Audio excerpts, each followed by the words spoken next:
Hello, and welcome to the Simply Business Interview Podcast, a podcast created by business owners for business owners. I am your host, John Jennings. And I believe that most business owners are working way too hard for much too little. And one of our issues is that we overcomplexify things. I believe the answers are almost always within us or within our reach. I like to say that I'm a simple man with simple ideas. So welcome to Simply Business.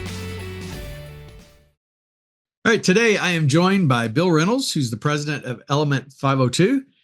Bill, excited to have you on here. I know we've known each other a long time, so this is going to be fun. A lot of times I'm interviewing, total strangers, but in this case, interviewing somebody I know quite well. But just for kicks, why don't you just introduce yourself and tell us a little bit what you do there at Element 502?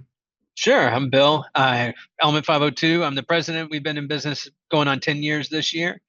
We're a marketing and advertising agency. So our job is to help customers with either print or digital or some place in between, get messaging in front of the right people, and just make sure that their brand, all of the pieces that make them a company are well communicated. There's lots of different services we offer under that umbrella, but marketing and advertising is probably just the biggest overall catch-all piece. Okay. And so 10 years, obviously you've far exceeded the success of most companies because we know the failure rates of small businesses. But how did you come about owning this, starting this, and what were those early years like? It's not a pretty story. That's the rougher side of it. I was working for a company. I was seated as the president of it. The owner of that company came to me after I was president there for a couple of months and said that they were having some financial issues. And I looked at the balance sheets and I didn't see those financial issues, but there were other cash flow. There were other things that were propping up the business that I didn't realize. And so looking at some different opportunities about, well, what do we do next?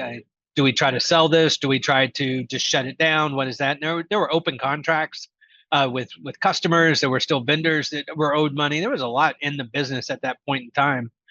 So trying to figure out what happened. So I went to talk to my wife about it, said, hey, here's what's going on. She said, let's pray about this. So we went off and prayed on our own for over the period of a couple of days. We still talked. We weren't just like isolated. We talked and went back and forth. And she came back to me after a couple of days and said, what do you think you're hearing? What do you think that God's trying to tell us to do? And she said, well, I got really bad news. I said, what's that? She said, I think we're supposed to buy this thing. I said, wow, that is bad news. I said, I've got worse news. And she said, what's that?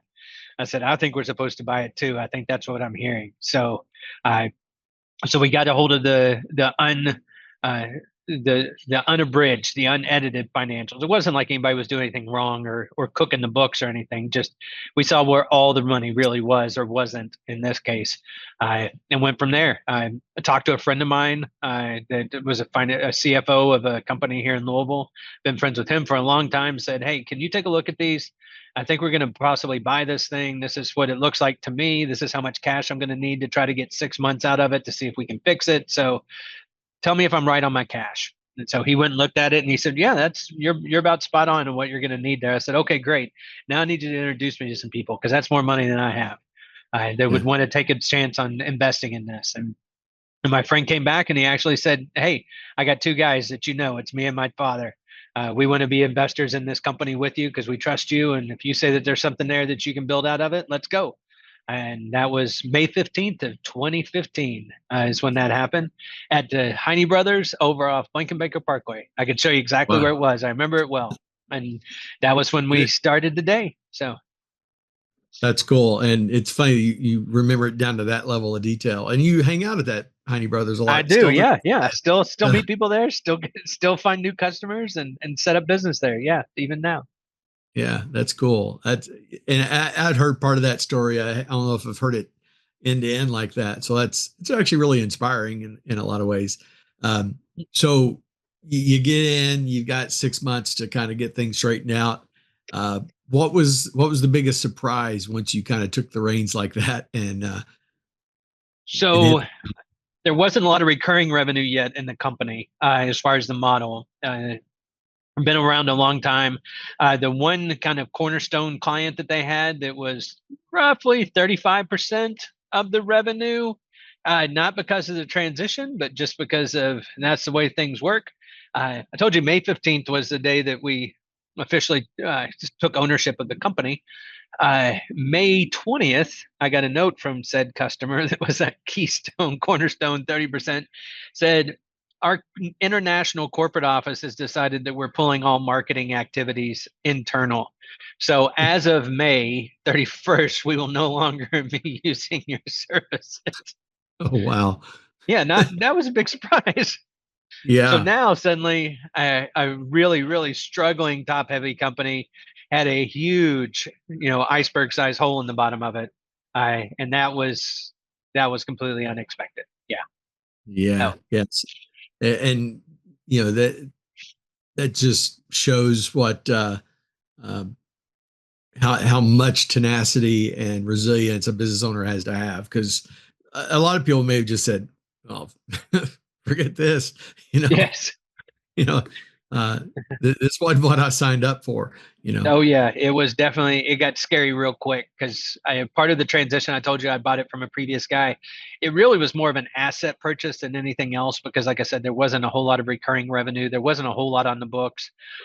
There was some uncollected AR, but there was still a lot of work that needed to be done. And there was a workforce, and the workforce decided to stay with me during the transition.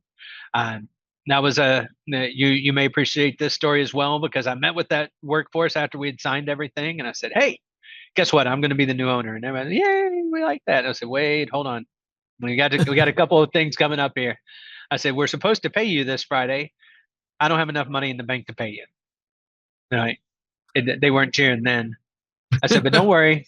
We're moving money into the accounts. We're taking over everything. We're cutting all the ties and getting everything over. So I'll be able to pay you Tuesday of next week at the latest. I said, but I can't pay you before then. So, don't tell me you're going to sue me or anything because there's no money to get, but I am going to pay you here in a couple of days. They're like, okay. I said, well, but everybody has to take a pay cut for us to make this thing work. So we're cutting everybody's pay 10% too, including mine. They were less excited about that than not getting paid on time, and so they ended up sticking around. Uh, but after that customer dropped, then I was way workforce heavy. I was way too top heavy, and so we started having to make some difficult choices with employees as well, just because we were trying to rebuild the business quickly, but with a struggling business as it was, and putting money in just to try to get 6 months out of it, we couldn't keep people on that we couldn't keep busy. They weren't doing anything wrong or bad. It was just rough. It was rough. Yeah. So obviously some loyal team members there that stuck with you. What do you attribute that to? I had already been on this. I'd started as a consultant for probably 6 months before became seated as president as a full-time employee. So I Mhm. got to learn and work with people. A lot of times from a consulting world, and I know you come from corporate world as well. The consultant's the guy that comes in and suddenly is just like, let me tell you how things need to be done. I've Right. looked at this, do this. So I came in and said, I can't tell you any of that stuff. Tell me what you guys do. And so I just learned what everybody did. I talked to them, listened to them. It wasn't like, write down everything you do and let's make a process and thing out of it. Just let me see how everything works. And then going from there, looking for ways to make improvements or to put in some systems and some changes, some other things that were in there. And then my office, I didn't have an office for a long time. I just had a table with a broken down chair that was sitting over in the corner of a room, uh, like a production room. It was a big room, so I didn't kick anybody out to say like, I need this space or anything. So I think really putting yourself in the trenches and walk a mile in your shoes kind of thing really helped bring some ideas into that. And then once we had some of those relationships and those kinds of things, they knew that the things I was saying were genuine. They may not agree with it, they may not be excited about it, and no one likes it when things happen to them like Yeah. that. But at the same time, Right. they knew where it was coming from, and there was nothing that was happening with them that wasn't happening with me. So it wasn't Right. like you all need to have this, and this is going to happen to you, and this is Right. not going to You need to happen to take a pay you. cut. Yeah. Yeah. Exactly.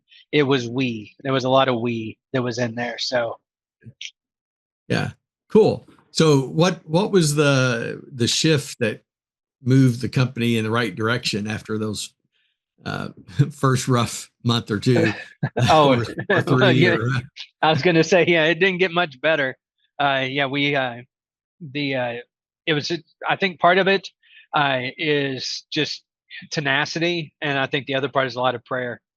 We were ready to close the business down at the end of 2015. I had told the employees we were down, we had shrunk the workforce down a lot, and I told those guys that were with me, I said, go find a new job. I have enough money to keep us open till, and enough revenue coming in to keep us open to probably Thanksgiving, but it's just shrinking and shrinking, and we're having trouble. 2015, we've got an election year coming up. That's Hillary and Trump that are in the middle of all that. You know, we've got all this stuff coming on. So sorry, 2016. So we have all that stuff going on, and so I'm thinking we're going to close then. This is after shrinking the force and all these other things, and uh, just people were scared to spend money. And yeah. then because of administration changes, because of election, all those things, people started spending money again. But we had Mhm. already been out in the marketplace for a year, getting ourselves known, telling people who we are, and watching and seeing who that is. And there's a lot of folks that just quickly start up and then go away. And especially in marketing, advertising, graphic design, that kind of thing, there's a lot of outsourcing that happens and a lot of Yeah. freelancing. And so, and there's not a certification. It's not like being a coach or anything like that, where you can point to some accreditation that really puts on there. I mean, you may be able to point to some awards and some other things, but they don't carry the weight that something like that does. So, uh, people knew who we were, and so whenever the economic climate changed, they were ready to start to spend some money here and there. And so that's what. So we really dug in, and I just continued to be out there. And the one thing that we had was that who we said we were and who we and how we said we were going to act was the same throughout that whole time. And I think people trust that, because that's one of the things I think within marketing. Whenever you trust a company to be your marketing company, they become your brand ambassador. They're the one who's going out Right. taking your message in the marketplace. Not that they're doing stuff without necessarily your guidance or degree, but I mean, geez, just have to open up the internet and look for some stories of bad brand launches, bad messaging, bad things, and then companies will try to blame their advertising company, like, oh, we're so sorry, that insensitive post came because of our advertising company that we Mm. fired or whatever. Well, somebody's job was to look at that. So, Yeah. it's that kind of trust level that's in there. I Yeah. think really was something we could continue to demonstrate. Yeah. Yeah. So the interesting thing there's a parallel in the conversation around why your people stuck with you, and why your clients stuck with you and came to you. And there's an authenticity there. That's a popular word these days, but Yep. you actually are living it. And one of the reasons that I think you and I've been friends for a long time is Yeah. I respect that. I guess we've known each other. I started my business 7 years ago, so that was right around the time Yeah, we you were just circling was. and starting to shoot up. Yeah, Yeah. we caught some momentum there, and you're doing the Wally Coyote. So yeah. Yeah, yeah, that's cool. Um, so uh, when you think about kind of what that you mentioned, that crowded space, and there's marketing, advertising people everywhere. Yep. You kind of got a unique brand, but what is it that you think, besides authenticity, and obviously that's powerful stuff, but what else sets you apart? What's your unique niche, or whatever? I got you. We're all people. So whenever you're calling the office dealing with stuff, we don't have like help desk at, or problems at, or open a ticket at. It's all just Bill, or Reminder, or Ray, or whoever you're emailing. You just got their name at Element 502. And people like making a connection with people, and Mm, having somebody that's really walking beside them the whole time. One of the other things that I tell, there's a couple of different slogans that are in the company. One of them is, we like passengers, not hostages. You'll hear that from all of us. yeah. And I always tell people, and people usually laugh and smile whenever they hear it, because the car ride's the same. You're still heading somewhere, but it's way different depending on if you're a passenger or a hostage in that car. And there are some other companies, and not just in marketing, but just in general, that really turn into hostage takers because of contracts, because of a system sale you get locked into, um, a single size, single unit, single person that can manage this or be able to work on it type system. And a lot of times it's sad, because those have a attractive price point, and especially to like a newer business owner or somebody who's in the middle of a transition. But the sad part is that sometimes you make that decision and then you realize that you've been taken hostage and you didn't even realize it was happening. And so we don't do that. We like passengers, not hostages.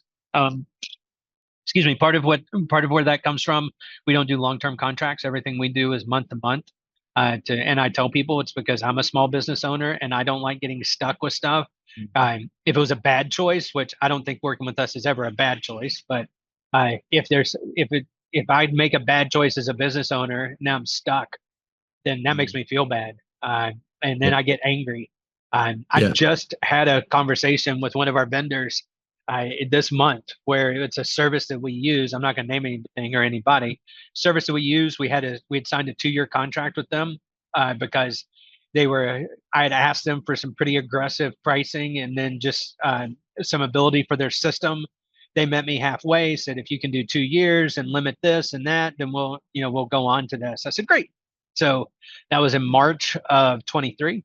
It's March of 25. So I tell them, I'm like, hey, I need to cancel because I'm not using it anymore. I haven't used it for 6 months because that part of our business shrunk. But I made the agreement and I wasn't grumpy or angry about it. It was something, it worked great for me for 18 months. It was fine. Yeah. I got an email back from a customer service rep that said, we're sorry, we require 30 days notice to cancel. And since your contract is auto renew, we'll process your termination in March of 2027. And I said, that is completely unacceptable. I'm going to need to talk to somebody. I don't want to see any more emails. I want to talk to someone on the phone because I think I've more than demonstrated my good intention to fulfill my side of the contract. And nobody reached out to me, and to tell me that suddenly I'm stuck in something that I didn't agree to auto renew is just unacceptable. And so you would never get that from me. I would never ever tell one of our clients, sorry, you're stuck. Even if we make a gentleman's agreement of 3 months or 6 months, if something changes, call us and talk to us. So that's the passengers, not hostages kind of thing. The other thing I tell people is that we'll swim as deep or as shallow as we need to. I don't have to be your only agency. I can work with other people. I can work with your internal team if they're still working on this. I just tell them 2 things, and you're going to love this because I'm going to plug your book by accident. I say, I need 2 things. I need you to tell me who's in charge, because you can't just tell all your vendors, just work together and figure it out. I need somebody that's in charge so that it sets up a hierarchy. And the second thing, I need to be able to tell you, your baby's ugly. And the reason I say that is because if you want me to just be an order taker, that's fine, but I'm a vendor, I'm a partner with you. And so part of my job is to be able to say that I don't think that's going to work. Let's talk about this. Let's see if this is really the best answer. And it's not just because we didn't do it or it's outside of my lane. It's just, hey, we're all pulling together and my success matters on that. So that's where things get dicey because, you've got, different people, and then people start pointing fingers, and I don't want that. So I have to let that out. And so I think being open and just honest about what expectations are, what other things are, I think those are part of those differentiators. And then I'll tell people not to spend money with us. I do that, not all the time, but I would like to set realistic expectations. Like, what is your goal with this? Either your budget's wrong because of the platform or the way that you're trying to do it, or it's just not a good use of your funds. And as a business owner, I would recommend doing this. And it may not even be something that we do. Right. But again, whenever you entrust us to do your marketing, I look at it as I'm spending your money as if it was mine. So I want to make sure every dollar that we put, every invoice that we send you, anything like that is authentic, true, and the best that we could do. So. Cool. Yeah. But, and what just screams out every time we talk, and that's one reason I think we like each other and are friends, is integrity. It comes out in everything about you. I have the same policies, as far as month to month. I don't, all that kind of stuff. So I really, really respect that. Thanks.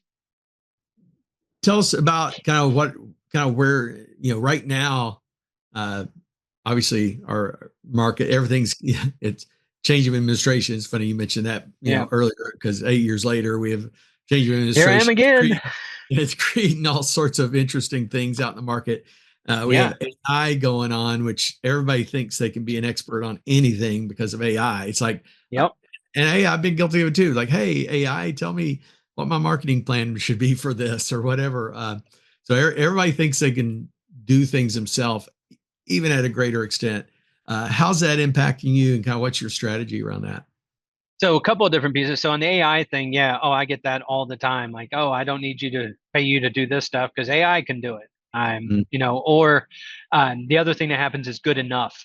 That's the other one that we hit in the yeah. marketplace a lot. It's good enough. This tool and me and Canva, we made this good enough. I made this flyer for my event. It's good enough, Yeah. and those kinds of things. So we hit those a lot. And then my question is, if good enough is really good enough, then you shouldn't pay us. Go ahead and Yeah. keep it internal. I think there's better, and I think better is a differentiator in the market instead of everybody just doing good enough or looking the same. Not being different for the sake of being different, but being different for the sake of your brand or the way that your company positions. Yeah. And so we have to fight that a lot. Or AI says, we should do this, and it's sure. Yeah, go ahead. You and AI can go over, and then we'll still be here because we'll help out. Uh, so that one comes up a lot. But on the other side with AI, it is a force multiplier. It does help us bat continually outside of our league because of the throughput that we can do with automations and some other tools that are in there, and then just some ongoing automated reporting and some other things are happening on the back end to help us make quicker choices and to be better reactive to our clients. So that's a Mhm. big one. As far as the administration and those things, yeah, the economy is a big enemy of ours because for some reason, look, businesses, whenever funds get tight, one of the first things they start to do is to try to cut marketing. Like, oh man, all right, And coaching. we're in coaching, yes.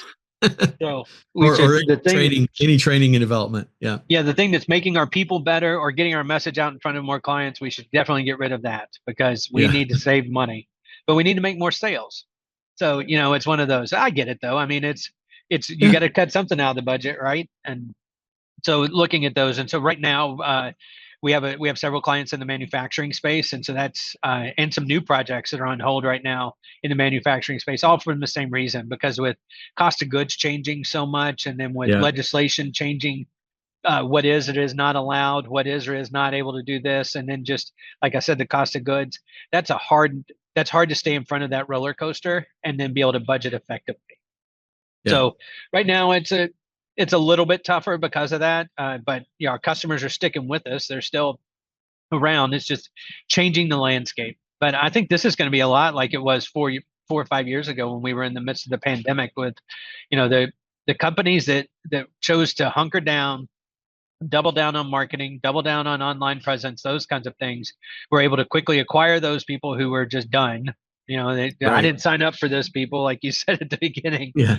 You were able to make some quick acquisitions, and I think the other thing is that whenever we came out the other side, everybody was ready. And Yeah. we're resilient as a country, as people, and so I know we're going to come out the other side. I don't know what it looks like. I don't have Yeah. the ability to see the future, but what I can tell you is we're coming out the other side. We're all going to adjust, and we're going to have to keep spending money. We're going to have to keep buying stuff and making stuff and doing stuff. So Yeah. the people who are ready now to position themselves are going to be better off. And so just, working with, and then just being understandable with customers, that goes a long way. I always tell people, I'm like, hey, something's going wrong and you need to pause or something's changed, just tell me. But if you just start ghosting us or go quiet, I'm going to consider it an abandoned project. And that's a whole different legality thing because now you've abandoned us versus just call us and tell us. And Yeah. we're nice. I'm not a bank. I mean, I'm not a loan officer. I don't make money on, extending credit or doing any of those things. But I'm happy to work with other business owners as long as we're having conversations that are in Yeah. there. But yeah, the economy is probably my biggest enemy right now as we're going through this. Yeah. So this has been great, Bill, and I love it when business owners come on here and kind of give a dose of reality, because a lot of the people that are watching this are not as far down the path. Maybe they're just starting out. Maybe they're thinking about, oh, I'd love to own a business, and I've heard of this Bill Reynolds guy. I want to, and now they're like, wow, this was harder, than it on paper or in theory. It sounds like, oh, a lot of fun. Let's start a business and have a good Yeah. time. One, kind of are there regrets? And I think I'm sure I know the answer. Are you happy you made this decision about being a business owner? And then two, what advice would you give for that Sure. new owner out there? I always joke with people whenever they say, "Are you happy?" or "Are you glad to own your own business?" It depends on the day. Some days I am definitely happier. Some days I'm less than. But overall, if you average it out, yes, because we've been able to help out a lot of great people. We're also able to help on the nonprofit and with charitable donations and other stuff. So that's a cool thing to be able to have a team that we can do some really amazing things. It's got some far-reaching impact. And then as far as advice, I mean, it's make sure that you have somebody good around you that you can bounce ideas off of. I run into a lot of people that are maybe working for somebody and like, hey, I can make this widget on my own. I don't need to work for Joe and make widgets for him. And I've got 2 people who already said they'll buy widgets from me if I go and do my own. So I'm ready to go. I'm like, well, that's great. That's 2 months of revenue. What's month 3 look like? Because you're going to have to sell. And if you're like, oh, I don't like selling, I don't like working with people. Well, fish don't jump in the boat. You got to do it. So just, a good plan. You don't have to have a fully fleshed out plan, but just, being understandable of realities in there to come in. That's a big one. And then having a foil that you can talk to, someone that's not just going to agree with you all the time. Because, you can surround yourselves by that confirmation bias kind of idea of I'll just surround myself with people who think that I already know what I'm doing is right. Or who are just going to go, yeah, sure, that's a great idea. Go ahead and do that, because they really don't care. They have zero impact or zero, if you make a mistake or start a business, then go in. But having somebody that's willing to ask the hard questions, and they don't even have to be a financial investor, but just someone that's going to give you real advice and to talk it through. And then be okay if you don't follow it, because they're around. You may have heard of business coaches before. And that's kind of what they do, is to work with people to hold them accountable. So I was actually thinking about this idea of having goals and a strategic plan and putting work into that. And look at that, and having someone to hold you accountable that doesn't work in the business with you every day, so that they can just ask pointed questions from an unbiased third party point of view, but still is cheering for you. I mean, they still want you to win, so they're not trying to take you out. But at the same time, you got to ask hard questions. So cool. Well, Bill, if somebody wants to is looking for that marketing partner and you sound like a perfect fit for them, how do they find you in Element 502? Sure, you can go to element502.com. You can check out our website. There's a let's chat, get started kind of call to actions all throughout it, or you can just give us a call, send me an email. I already told you our emails. Mine's bill@element502.com. Send me an email. Yeah. Happy to chat. And then and also encourage, if people are just in that early stages or thinking about, starting a business or maybe marketing their business or doing whatever, still reach out to us and talk. I don't charge for every time I talk to somebody or anything like that. It's, as with anything, there is a limit to the amount of helpful advice and the amount of sweat equity that we'll put in. But, a couple of conversations here and there can help save some people from making some pretty serious mistakes. Or at least you go in eyes open of knowing what your opportunity cost that's in there. And if you count the costs and it sounds good, then great. At least you got into where you wanted to be and everything worked out. So, yeah. And I know you're sincere about that. So I'll echo what you just said. Bill is a great guy to talk to about anything marketing related. He's got lots of ideas and lots of tools and things in his tool belt. So glad to help. Thanks again for coming on the program and sharing some great stories for our audience. You're welcome. Thanks, John. Thanks for having me. Hopefully more great people can hear and then know about what it's like to have a good business coach on their side. All right. Take care. Thanks. Thank you for listening to today's episode. If you liked it, please share or like it on whatever platform you use. You can find me on social media. On most platforms, I'm John K. Jennings. My first book is also available.